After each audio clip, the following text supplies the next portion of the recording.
ಆತ್ಮೀಯ H16 news ಅಂತ ಸಿದ್ದರಾಮಯ್ಯ ಸ್ವಾಗತ. ನಾನು ನಿಮ್ಮ MI ಅಥವಾ ಮಲ್ಲಪ್ಪ ಜೋಸಫ್. ಆತ್ಮೀಯರೇ, final IPL Indian Premier League 2026 final ಕೊನೆಗೂ ಊಹಿಸಿದಂತೆ ಎರಡೂ ಬೆಸ್ಟ್ ಟೀಮ್ಗಳು. RCB ಸತತ 2ನೇ ಸಲ ಫೈನಲ್ಗೆ ಬಂದದ.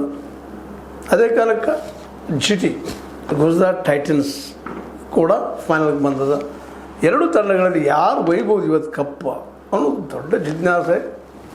ಇದ್ರ ಮೇಲೆ ದೊಡ್ಡ ಬೆಟ್ಟಿಂಗ್ ಸಹಿತ ನಡೆದ, ಅದೇನು ಸುಳ್ಳಲ್ಲ.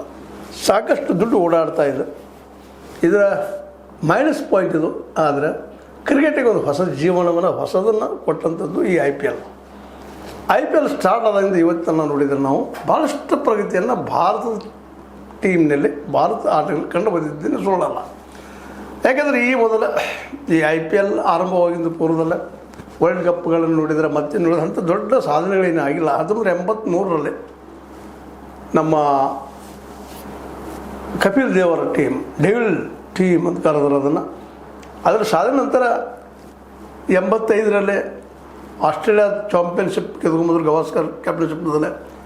ಇಂಥ ಪ್ರಮುಖ ಘಟ್ಟಗಳನ್ನು ಬಿಟ್ಟರೆ ಆ ಹೇಳಿಕೊಳ್ಳುವಂಥ ದೊಡ್ಡ ಪ್ರಮಾಣದ ಪ್ರಗತಿ ಕಂಡು ಬಂದಿರಲಿಲ್ಲ ಅನ್ನೋದನ್ನು ನಾವಿಲ್ಲಿ ನೆನಪಿಡ್ಕೋಬೇಕಾಗಿದೆ. ಆ ಎಲ್ಲ ದಿಶೆಯಲ್ಲಿ IPL ಬಂದ ಮೇಲೆ ಸಾಕಷ್ಟು ಡೆವಲಪ್ಮೆಂಟು.